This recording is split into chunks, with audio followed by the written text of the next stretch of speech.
Emmanuel est un ami très proche. Je suis très fier d'avoir été à l'origine de sa carrière. Et c'est un homme très intéressant. Et je suis convaincu qu'il sera un jour président de la République. Le marché a désigné M. Macron comme président de la République, aidé en cela par quelques électeurs. C'est que le président de la République n'a plus de pouvoir, ou beaucoup moins de pouvoir, en tout cas qu'avant. Mais que les Français, et lui-même aussi, croient qu'il a toujours les mêmes pouvoirs. Mais pourquoi il aurait moins de pouvoir? Véronique Jacquier, Sud Radio. Il a moins de pouvoir pour 1000 raisons. D'abord, pour de bonnes raisons. Il n'y a plus la peine de mort. Et il n'y a plus l'Union soviétique. Donc les deux dimensions fondamentales de la thaumaturgie, du droit de vie nucléaire, le droit de vie et de mort ont disparu. L'euro, aussi bonne raison, fait qu'une grande partie de la politique économique est heureusement devenue européenne. La décentralisation, les grands investissements ne sont plus dans l'État et la politique de grande infrastructure ne lui appartient plus. Les privatisations, il n'y a plus de politique industrielle possible. La globalisation, le marché l'a emporté très largement. Et donc il y a un très grand nombre de choses qu'on croyait à la portée de l'État qui ne le sont plus. Monsieur Attali rappelle ici que le président n'a plus de pouvoir en dehors de celui qui lui est donné par le marché. La plupart des hommes politiques et des dirigeants politiques se contentent de gérer au mieux le quotidien et de colmater les brèches. Oui, oui.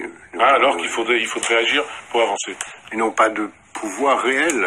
Ce qu'on vient de voir ont la grandeur d'être élus du peuple. Ils n'ont pas de pouvoir réel sur la société.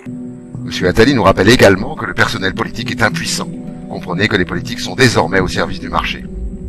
Le marché a donc le pouvoir. Ces traités font loi qui s'imposent à la loi des hommes.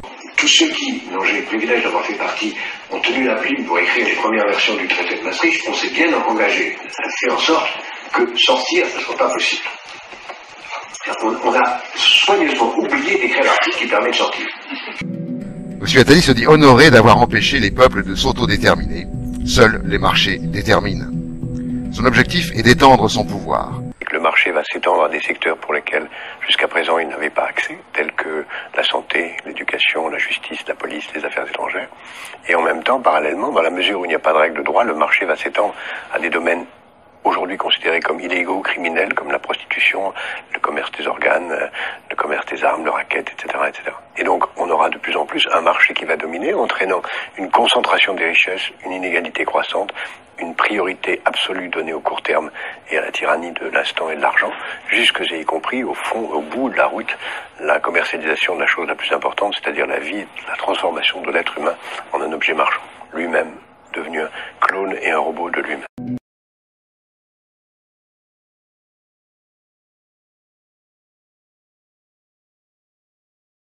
Le président, les ministres sont les seconds couteaux chargés de faciliter la prise du pouvoir du marché. Déréglementer, appauvrir et démanteler les services publics, ouvrir tous les secteurs à la concurrence, détruire les protections des salariés et des citoyens. Il s'agit de livrer au marché les derniers bastions détenus encore par le peuple. Et pour que le peuple fasse silence, aucun gouvernement n'osera plus aujourd'hui revenir sur l'état d'urgence. C'est ce qu'a annoncé Manuel Valls. Aucun gouvernement. Vous nous dites qu'on ne pourra plus sortir de l'état d'urgence? Non, je pense qu'on n'en sortira plus jamais parce que tout gouvernement qui sortirait de l'état d'urgence donnerait le sentiment d'une faiblesse. C'est malheureusement aussi absurde que le principe de précaution, qui lui-même est excessif, mais dont plus personne ne peut sortir. Donc on crée parfois involontairement des irréversibilités. Nous sommes en état d'urgence, mais par nature, nous devons en permanence être dans un état d'urgence, et le fait de le signifier par des institutions ne fait que exprimer une réalité. Qui a le pouvoir? Le marché est l'outil qui permet au capital de s'accumuler. Les détenteurs du capital et des propriétés lucratives sont ceux qui ont le pouvoir politique. Ils font et défont les pouvoirs politiques à leur guise sans que les peuples n'interviennent. Ils ont déjà prévu la succession, M. Macron. J'irai même plus loin.